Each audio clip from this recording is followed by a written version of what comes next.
Mohamed Saïdi, mais il y a des coups imaginaires. Coups imaginaires comment? Coups imaginaires, ça veut dire Batumo Bazala Yuana Basali Corporation na Bango Bakosa Batubongo. Peut-être là au Bazala Gite, mais en réalité, ce n'était pas le cas. On a oublié combien? Mais la plupart des concerts aux artistes Fali à Betaka, ils ont la place au Batmarose, dans ce espace à Obina. Mais tant que les artistes ont tourné et le gars vous comprenez que les concerts qui sont côté. Et puis, en tant qu'investigateur, concert normalement est tombé parce que va travailler un peu à Radisson Bazalaïwana. Jeune ami, pour ne pas citer Combo Naye, peut-être que vous pouvez Moussa Naye à travailler à Radisson Hotel. Ça a absenté quand même. Bon, pour être clair, et puis bref, la question est que la liste sur Internet, c'est une mauvaise liste. Oh, ouais, c'est une liste certifiée. Et ça liste au Batika pour balengi ça. Mais la plupart des bateaux basés dans la liste mais liste wana est créée par Batumoro Boyka, créé dans Bango Batika Kapo et circulé et puis ça va en pleurs parce que pour l'instant on dirait Makamou Adidas et soit moi moi l'enterre ya Makamou Yon Batiango et créé qu'à soit en pleurs. Mais en réalité la plupart des bateaux basés dans la liste wana Bango peut basé dans la liste à vrai. Majorité à bateau. Majorité à bateau. Et puis, pour aller plus loin, presque nyoso. La liste est vrai. Mais certification à liste des actifs. Certification à liste des actifs. Mais, moi je t'assure, il y a un bateau qui ça. Premièrement, je disais bravo.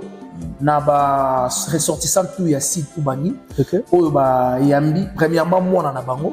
Et surtout, deuxièmement, icône vivant. Et puis, patron, il y a un groupe Quartier Latin International au Bayebi. En tout cas, là,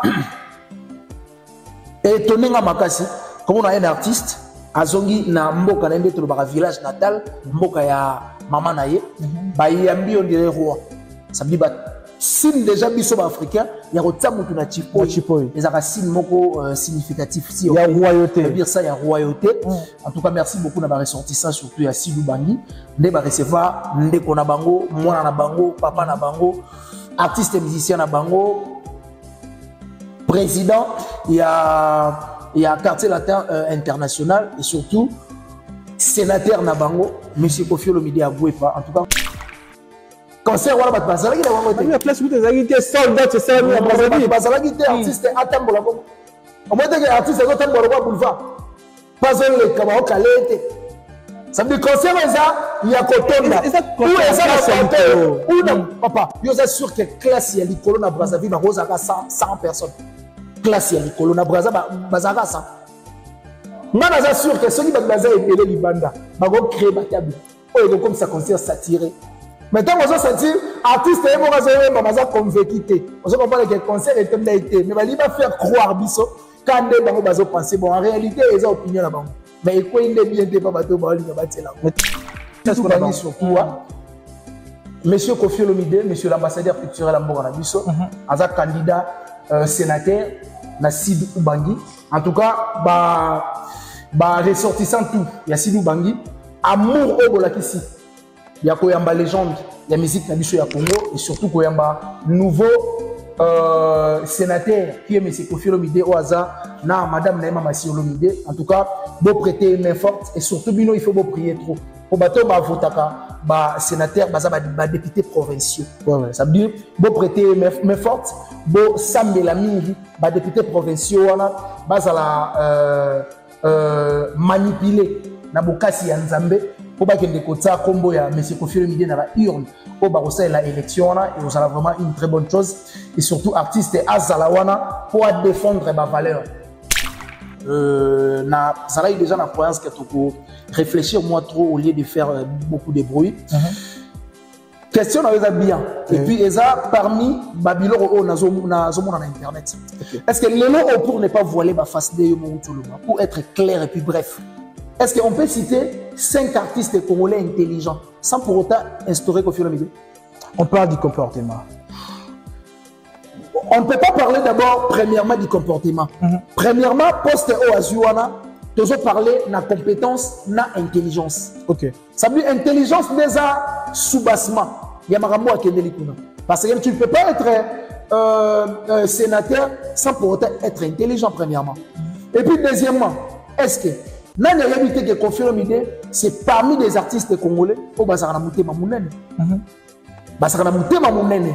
Parce que les noms Koffi Olomide, c'est parmi les artistes Nabiso Oyo. Bazapé Bar Ensembleur. Les noms de la guerre, où Ezalaki, même Papa Nabiso Félix Oazé Kwaluba, il y a Koffi Olomide sur la Tiliwa. Mais si c'est Koffi Olomide Azaki Namouté Maté, il y a qu'au fond la montée matin où papa n'a dit sauf Félix Oazé quoi. Aïe goye c'est que tu es mon grand frère, il faut toujours rendre aux Zaki à mon terme. Ce que Zaki monto à Zaka rassembler. Il pouvait aussi que tous en habitant dans la bagarre au Tosaï Nango pour balayer sa casquette à bagarre.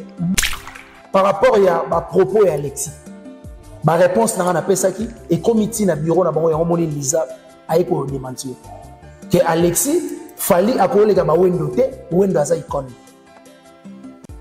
Ça veut dire, artiste a comme il se sentir lésé.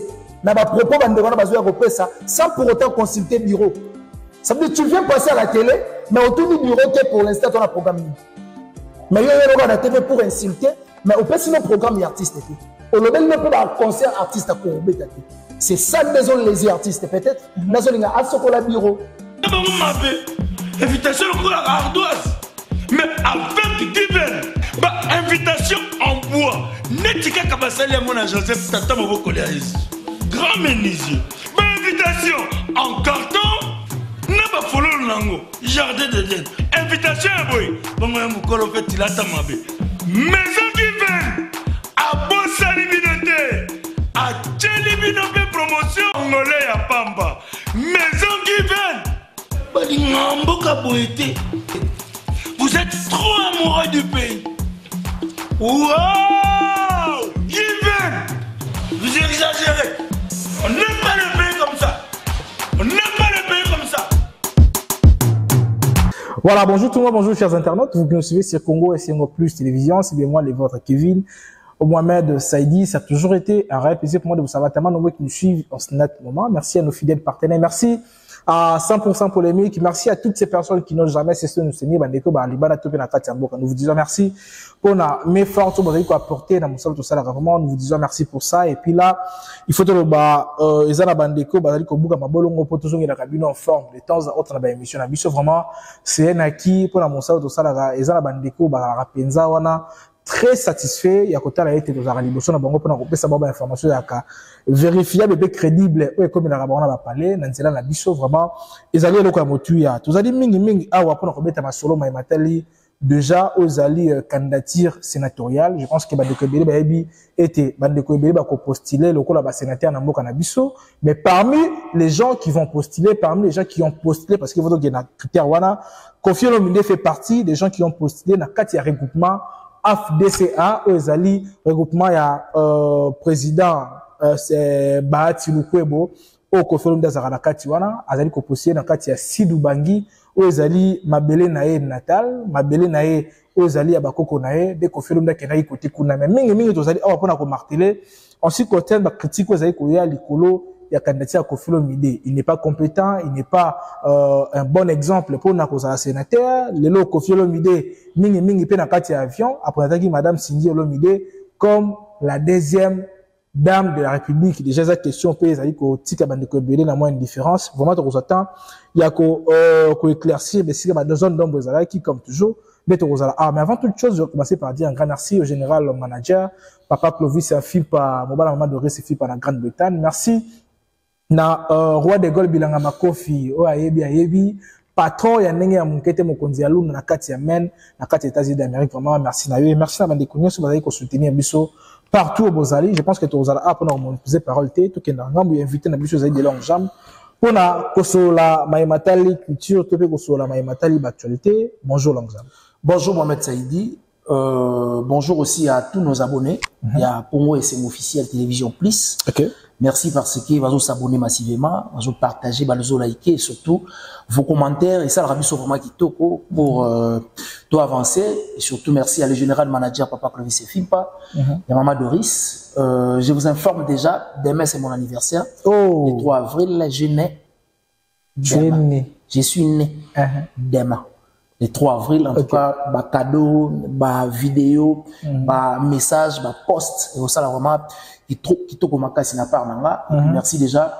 Na Yaouli Moucheni Kodamboka, merci à Djibril Biya qui est le plus jeune entrepreneur du monde. BHK Business, achat parcelle location véhicule. Il y a Laurent Sokoko, le millionnaire. Merci aussi à Honorable Justin Mompolo, mon président Christian Mukouti Azala Patriote, Marionnette Yanzambe, et puis Fondation Christian Mukouti Mobimba. Gentika Songo Bourgeois, mon vieux, plan B, puis merci. Na Sam Kunku, le nécessaire, coffre fort à poto, monté maman aimé Kunku. Et surtout merci, na tout au balingara de l'homme, j'en partout à travers le monde. Héritier pour Malégra qui signe, agence affrétée maritime, Nabi Yavia Zolandanga. Très ravi en Zana Plateau Nord. Voilà, bonne santé, Marmozo Gende. Ça va de fait grâce, les gars, Lobaka, Soyinzam Bazo accordé biso souffle de vie. Aza, peut-être, na moi, plan B, Morobo et Syriango. Il y a encore de l'espoir pour ceux qui vivent. Tout est possible à celui qui croit. Dans des tours, toujours vivre un âme, trop perdre d'afouaté. Voilà, Kofi Olomide na kati ya Situ Bangi, ville où ezali ya bakoko na ye, toyi koloba akei moko chaléré, Kofi Olomide bien accueilli. Bayembi na Kofi Olomide bongo na ndenge. Premièrement, je disais bravo. Na ba ressortissant tout ya Situ Bangi. Oyo ba yambi premièrement moi na bango et surtout deuxièmement icône vivant. Et puis, patron, il y a un groupe Quartier Latin International au Bayebi. En tout cas, étonné nga makasi, comme on a un artiste, azongi na mboka na mbeto le village natal, mboka ya mama na ye, bayambi on dirait roi. Ça me dit, sim déjà biso africain, il y a rotia mutu na chipo. Les racines moko significatif si. Il y a royauté. Dire ça, il y a royauté. En tout cas, merci beaucoup d'avoir ressorti ça, surtout à Situ Bangi. Nde ba recevoir ndeko na bango, mwana na bango, papa na bango, artiste et musicien na bango, président, il y a Quartier Latin International et surtout sénateur na bango, monsieur Kofi Olomide Agouepa. En tout cas, ngai salinga bien et surtout atambolagi yemorote, atambolagi na deuxième dame de la République qui est Mamasi pour aller au monde babokilo na. Mais comment vous arrivez à Robin Mamasi, deuxième dame de la République? Deuxième dame de la République, je pense que Kofi Olomide la plupart des makambo à Salaka et Tikarabatu et alors babilo mot pertinent. Ça veut dire minito yangonde et kotisiko en vigueur mise à jour. Deuxième dame de la République. Imagination outi wapi makanisi outi wapi. Bon, je ne sais pas parce que Kofi Olomide la première dame hein. Kofi Olomide déjà ça grand prêtre prophète roi. OK. Ça veut dire prophétiser makambo o batutam sou batiraka attention nango après. Et puis je t'informe déjà bientôt là batusiko et barozala servi na éclaircissement. Il y a deuxième dame de la République qui est Salabia. Mamasi Olomide, deuxième dame de la République. Alors bien, il y a normalement, à mon appel babokilo kala. Fallait que nous tala babokilo. Et puis à Kei o babokilo bayambié, naza sir qui a comprendre Gaza, moi si o la bienvenue. Na vie professionnelle, il y a Kofi Olomide qui est la musique. Et puis la vie je peux dire comment la vie il y a Kofi Olomide en tant que moi si naïe ou femme légitime naïe maman si je pense que accueil wana elobeli ebele. OK, elobeli ebele. Voilà, mais longue jambe le loto mekako se voiler à faster le Kofi Olomide c'est une légende pour la musique na biso là on est d'accord. Kofi Olomide c'est un modèle pour la culture congolaise, on est d'accord. Mais Kofi Olomide na statut à sénateur, on se poser ma question. C'est comme s'il n'est pas vraiment compétent, il n'est pas vraiment un modèle dans côté, surtout dans le secteur où on est politique. Et na habité Kofi Olomide, pourquoi c'est mal que se boire comme il boire à côté kuna, c'est-à-dire que tu as une élection à gouverner Rosala, tu as une élection aux alamans place pourquoi c'est mal que tu es la sénateur aussi longtemps Merci beaucoup Mohamed Saïdi. C'est pour cela que j'ai voulu faire cette émission avec toi. Ça a déjà la croyance que tu réfléchir moi trop au lieu de faire beaucoup de bruit. Question na bien. Et puis eza parmi Babylone au na internet. Est-ce que le pour ne pas voiler ma face de Yomoutoloba pour être clair et puis bref. Est-ce qu'on peut citer 5 artistes congolais intelligents sans pour autant instaurer Kofi Olomide? On parle du comportement. On ne peut pas parler d'abord, premièrement, du comportement. Premièrement, poste au Azuana, nous allons parler de la compétence, de l'intelligence. OK. Ça veut dire intelligence déjà sous-bassement. Il y a Marambo à Kendelikuna. Parce que tu ne peux pas être sénateur sans pour autant être intelligent, premièrement. Et puis deuxièmement, est-ce que Nani a évité que Koffi Olomide, c'est parmi les artistes congolais au Bazarana Moutema Mounene. Bazarana Moutema Mounene. Parce que les gens Koffi Olomide, c'est parmi les artistes Nabiso Oyo. Bazape ba rassembler. Les gens qui ont la guerre, au Ezalaki, même Papa Nabiso Félix Oazé Kwaluba, il y a Koffi Olomide sur la Tiliwa. Mais si c'est Koffi Olomide Azaki na Moutema te, il y a qu'au fond la montée matin où papa n'a dit sauf Félix Oazé quoi aïe vous savez que tu es mon grand frère il faut toujours rendre aux en bon terme ce qu'azaki monto à rassembler il pouvait aussi que tous en habitant dans la bagarre tous nango pour balayer ça en casquette à bagarre mais tant à fond là qui monte que tous ont rendre aux et puis bah yembi au pire conférence de presse naza sur Keyo c'est ça moi je pense il y a beaucoup d'artistes congolais on va prétendre que ça va quelque chose na politique d'habitation ya Congo pourquoi pas na ba poste wana mais ça ba si loin te ya kozana ba niveau wana le on ngana yoto yebi Koffi Olomide ayemba ba chanson oyo eza pas seulement ba chanson ka ya amour Koffi Olomide ayemba ba chanson quoi ba phaseur OK ça veut dire azo compatir na banoto benga to bato to benga ba enfant de la rue Koffi Olomide récemment auto salanze momo ya IGF pour encourager IGF la Moussala ou Azo Sala, je salue papa la biso Gilles Linguette, a dénoncé bateau Bazotambola conformément la vision à chef de l'État qui est notre président Félix Antoine Tshisekedi. Koffi Olomide a dénoncé Babilo Royaja wana. Mais ce que tant Bazolo ba Koffi Olomide aza murté. Il y a ko zala place au Bazolinga bataille wana to place au yé amoni aza convaincu azala wana. Beaucoup ko proposer bisonan. À part Koffi Olomide. Il y a aussi des artistes intelligents. Il y a des artistes intelligents. Mais, baza prétendait trop banalinga la yako kufa pour Nicole. OK. Toi tu penses nzembo Koffi Olomide out koyemba ya IGF. Qu'on dénoncer bateau peut-être bazo zouamongo ya l'état bazo ça elongo makambo eza destiné ya conseil la moté. Vous êtes sûr que Mouto aza convaincu te. To Mouto aza signataire te. Akoye ma chanson ya bongo et puis l'équipe à se sentir peu à l'aise. Vous assure. Ça veut dire qu'on fait déjà à travers Banzembo Ayembaka, Alex sera déjà compassion na Congo ou ceux qui n'ont eu opportunité à cause de la place Moroboué, je pouvais aussi travailler. Pourquoi pas qu'on l'andapé vision à chef de l'État, qu'on commise à la concrétisation nango. C'est ça. De ça veut dire que on équivoque voilà. Koffi Olomide rankiné, Koffi Olomide incompétent, Koffi Olomide a ça la tête place je vous assure et je vous confirme, Koffi Olomide il s'est ça convaincu, il y a la place wana et puis il est compétent, il y a compétir place Oazolinga à Komawana na place ya Sénat. OK. Voilà mais côté à Koffi Olomide statut à sénateur, oui, Koffi il avance bien. Mais ce que ça a mis les lots que Koffi Olomide a ajouté. Par exemple, Koffi Olomide a ajouté. Mais ça, parmi je peux dire comment, parmi les règlements, il y a course au bas au salaire, il y a sénateur. Premier règlement, il y a déposer peut candidature na yo, invalider yo. Deuxième règlement, il y a il peut postuler bongo et qui le quitter. Mais moi je pense Moutou soka sosa likambo atala ka positivité au lieu à la négativité na uté boye sayonga na linga mingi tout est possible à celui qui croit Koffi Olomide azo croire que ndenge a posé candidature na Sénat a posé mais ndenge ba français ba lobaka to bible l'homme propose des dispose moi je pense que Koffi Olomide a proposé à dire que nazala na Sénat wana. Mais Nzambe sigo asa la disposition selon bon Nzambe na ye et puis je pense déjà que Nzambe azaka sima ya bateau bazo croire na marambo bazo sala Koffi Olomide il sera élu. Voilà, Koffi Olomide élu, to poussa na vite fait les loyo voilà tout de temps au clore côté dossier politique, toujours ni côté musique les lo fallait pour partir comme ta concert mon à Brazzaville où ils allaient rouler ba jusque là ba concert où ils ana kuya likolo banda ba musique comme ba ndiko kena mbuka ya Brazzaville. Où il y a les colos à concert, ils ont des concerts.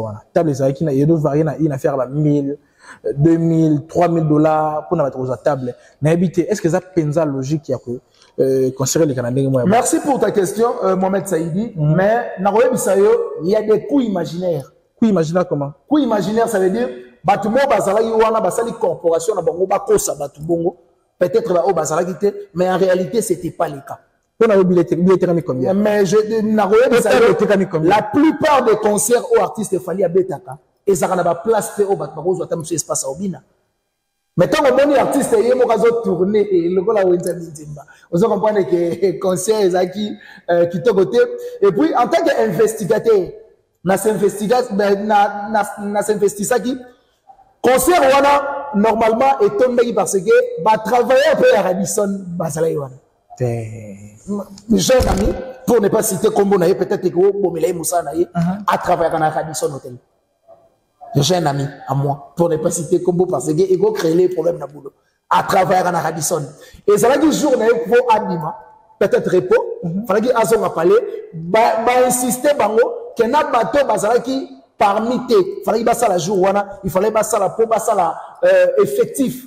Il y a concert wana. Mais comme l'obligation. Très bien. Donc ça veut dire bandeko ya Radisson de batombi sisu concert wana. Concert wana bat bazala ki na wangote. La place où des agité soldats c'est ça à Brazzaville. Bazala ki te artiste atambola bongo. Au moins que artiste zo tambola kwa boulevard. Pas le kaba kalete. Ça veut dire concert il y a kotonda. Où est ça la où non papa, yo ça sûr que classe ya likolo na Brazzaville ba rozaka 100 personnes. Classe ya likolo na Brazzaville bazaka 100.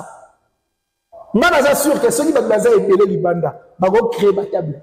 Ils vont comme ça concert satiré. Maintenant, on va sentir artiste et on va convaincu. On va comprendre que le concert est un été. Mais il va faire croire biso quand ils vont penser bon en réalité ils ont opinion là-bas. Mais il faut une bien des pas bateau ba li ngabati là. Maintenant, on va artiste azoye maza convaincu cela veut dire quoi? Yo mo comprendre que artiste azoye mba tellement ça les anenge à prétendre que ça la tête azoye mba na petit wana te. Et puis Nathan ça vocal na ba demi-ton. Ça veut dire que yemba mais Nathan vocal na yo moko yemba mais ça la compétence ya ko salam yo mo travailler tout mo travailler allez ya bo to ba sa place na da joie yemba et comme madu na photo ni marato ça ba autant dans ça et bon va bé c'est pas ba ti ya ba moko incompétence majeure Nathan ça la vocal na yemo ka sala bazo comme essoufflé comment ça a roupema Mimi, tu peux aussi mourir au qui va problème sous un concert. Alors que Baya qui peut se sentir joyeux, va se détendre un artiste. Donc ça veut dire, Baya va se sauter makambo et zala quitté. Baya va se ce qui était passé. Si artiste concert et qui bien té, Baya va se bien té. Et puis Batika Roko ça m'a pris. Batika Roko ça m'a pris. Prix de pêcher sur la il y a le coûté makasi. Ce qu'on a tant osé qu'il y a le coûté makasi. Donc c'est la vérité en boyuana, c'est faux dans la réalité. Tu vas pêcher qui est prix exact. Moi j'ai travaillé où j'ai posé na travailleur moi travailler en Radisson. Alors des agues combien? Concert il a fallu na Brazzaville ezaki donc na valeur na biso cause à $200. Na valeur na biso mais je te dis la vérité. Na valeur na biso c'est $200. Na valeur ya Brazzaville ezaki ba 150 francs 150 francs CFA. Et 150 1500 francs CFA on dirait. Vous savez combien? 1500 francs. 150 000 francs CFA. 150 000 francs CFA vaut $200 on dirait. Okay. Ouais. Concert on a pris dans Wela Yangouan. Mais tellement ce qu'on va trafiquer maintenant TV. Et moi je suis le côté peu na moi mozile de l'indiquer. Ne quoi passer des informations parce que mabé ou ba passer des agues bien. Si on ne quoi passer des informations après ça mabé alors qu'il y a à travers na Radisson. Ça veut dire avant bateau ba passer des informations ba ya Radisson. Jou bazoya ko caler date Radisson. Bande wana ba yeba ki on liboso avant bande ko bazoya ko passer biso siko. Ça veut dire il y a ça travailleur ya Radisson. Ba ba na prix ba yebi ne ba côté là. Mais tellement artiste alinga ala tsabiso ka ke ya za Michael yango ba ya ko ça ba prix. Mais malheureusement jeune ami ou à travers na Radisson. Nazo c'est terre na recité comme on est parce que ça peut aussi créer des problèmes place à ça. Mais j'ai un ami ou à travers un Radisson na oko sati na la vérité et puis j'ai dit des choses au nazo maîtriser. Et puis je pèse bien maintenant. Voilà na Koke Brazzaville tout le monde une délégation je pense que tout le monde va déconner ba accompagner ba concert artiste fallait ou pas mais concert à Brazzaville apparemment une délégation qui est réduite. Nous bande ko ba voyager pénaté. Ezaki bango bazaki disponible pour donc des concerts à Brazzaville to côté orchestre on a pendant sur utilité na bangote parce qu'il y a quelques-uns va voyager qui ont va voyager parlons vraiment de l'utilité na bangote artiste c'est benga ba anti valeur on a ou entre parenthèses et puis deuxièmement on dirait bazo linga ba sokola côté communication et artiste Parce que j'avais fait une émission avec toi, c'était la semaine passée, on dirait. La semaine passée. Tout cela qui, par rapport à ma propos et Alexis, ma réponse n'a pas ça qui, et comme il tient à bureau, il y a un Lisa, avec le démentir. Que Alexis, fallait accorder les gars, Wendo a icône. Ça veut dire, artiste a comme il se sentir lésé. N'a pas propos, sans pour autant consulter le bureau. Ça veut dire, tu viens passer à la télé, mais autour du bureau, pour l'instant, on a programme. Mais il y a un la télé pour insulter, mais on peut sinon programme l'artiste. On ne peut pas un concert artiste à courbé. C'est ça, maison les artistes, peut-être. Nous avons un bureau. Artiste, il y a un bureau. Donc, sur le bureau, cela veut dire il y a une forme, il y a une probabilité que même un concert fallait remettre à Bordeaux, à Lyon, que Bande Koumoussou va voyager. Normalement, il y a des artistes qui vont voyager pété. Et puis il y a des communicateurs qui vont quitter. Parce que l'artiste Lelo a comme dans stade ceux qui vont voyager, tu peux aussi acheter billet là. Parce que l'artiste a l'ingé sous à même bateau pour comme on dirait réanti valeur. Parce que l'artiste a été déjà victime, il y a anti-valeur. C'est que soit même comme un sous-anti-valeur, mais comme un réanti-valeur. Comme la continuité qui est anti-valeur. C'est pour cela l'artiste, on dira, il y a un soko la bureau, il y a un autre monde qui comme sous, ça en a écarté. Ce que tu as dit bien, Alexis, pour l'instant, a commis moi j'ai comment? N'a pas concert. Azo ça va vraiment n'enga ça la guité, artiste azo bois kaité, artiste a été pena sous kati. Ce qui est plus loin, des mères n'a bev. On comprend que comment le bela pewata. OK. Ça veut dire pas ça c'est normal hein. Baza va pas dire ça pro fali. Baza va pas dire ça oui. Je suis d'accord avec toi, mais pro fali. Il faut accepter aussi que baza pro fali. Ça veut dire artiste na bango, on dirait à interdire za bango, ba le bela artiste musu ba le bela kakaye, maloba ke ba le bela batunio sur la TV. Si on comprend déjà ba des mères na ba bev, ba comment le bela makamba wata. Ça montre déjà il y a ça ne va pas. Na katia structure et bureau de communication et artiste au kala troté que ça la dévoiler na ko revenir les sous na ko comme prophète. OK. Bientôt. Je vous assure. Voilà, Longue Jam, il y a une liste qui circule. Je pense qu'il y a aux moto aux akamini à contact na ambassadeur. Ambassadeur a fait sur résultat nini. Est-ce que liste est bimi? Ils allaient authentique, liste, ils allaient presque similaire na oyaka na liboso, to modification ils allaient tous les listes on va créer l'internet ba yeli biso par rapport à ma d'ailleurs on a rappelé au que parmi les commissions le bague bazala absent jusque là la liste bazala peka absent ça absenté quand bon pour être clair et puis bref la question na yo et ça que liste aux circuler sur internet voilà c'est une mauvaise liste ouais ça liste certifiée et ça liste au batika pour balengi ça mais la plupart ya bato bazala kata liste wana ba okende. Mais liste wana est créée par Batumoro Boyka, créé na bango bateka kapo et circulé et puis ça va ampleur parce que pour l'instant on dirait Makamouya Adidas et soit moi moi l'enterre ya Makamouya on batiango et créé qu'à soit ampleur. Mais en réalité la plupart ya bazana kata liste wana bango peut ba na kata liste vrai. Majorité à Batou. Majorité à Batou. Et puis pour aller beaucoup plus loin presque nyoso ba na liste pe vrai. Mais certification à liste des certification à liste des ati. Mais moi je t'assure et vous en a bateau bako bakisa. Quand la liste wana. Mais tellement ba makambu ya ambassade depuis ba makambu ya administration déjà il est quand moi secret mot professionnel. Donc je ne peux pas tout étaler tandis qu'on n'a pas encore fini ba close wana mais je t'assure que la plupart des bazar na liste wana ba okende et puis ba augmenter moi quelques noms au ba bazar apprécié.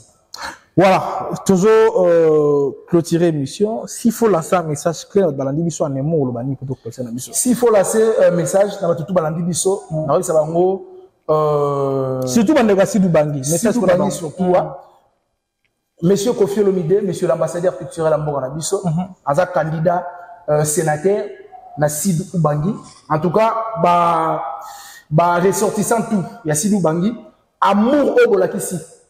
Il y a Koyamba légende, il y a musique Nabiso ya Congo et surtout Koyamba nouveau sénateur qui est M. Kofi Olomide Oaza na Madame Naïma Massi Olomide. En tout cas, beau prêter main forte et surtout bino il faut beau prier trop. Pour bateau ba votaka ba sénateur ba député provinciaux.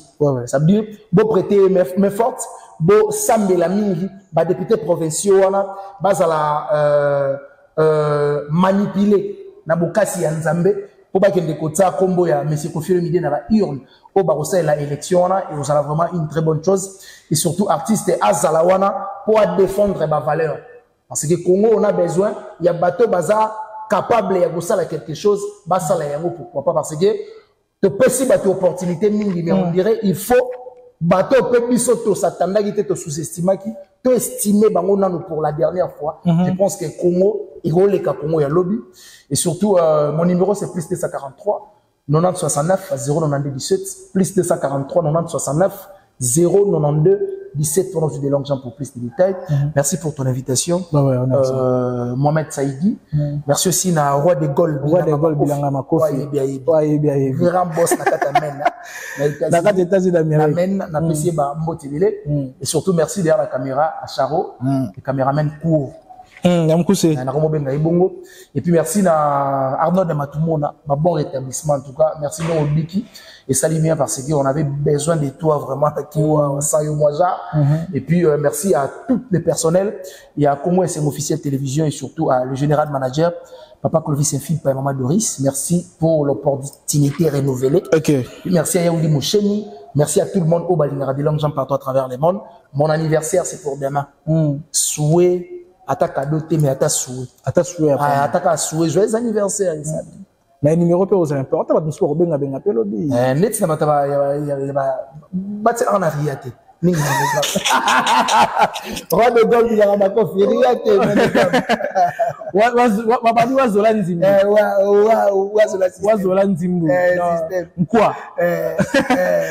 je pense que là, vous avez ça. Voilà, mais ça, je vais pas ça coder.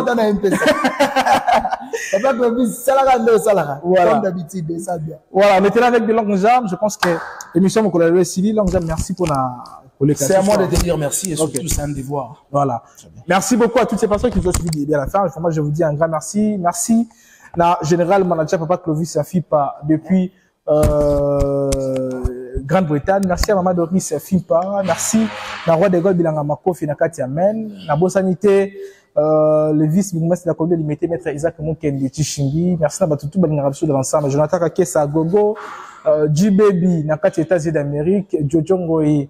Yabangoi, donc Diodiongoyi, Ndenge Zalara toujours, et la bonne sanité, Isaac Kande, Neto Zalara toujours. Merci à Charo, merci à Arnaud Matumona, merci à tout dans l'ensemble, au Zarana. Bon, vraiment, nous vous disons merci pour notre soutien à la Binola, tout le monde l'année prochainement avec un nouveau numéro, et portez-vous bien.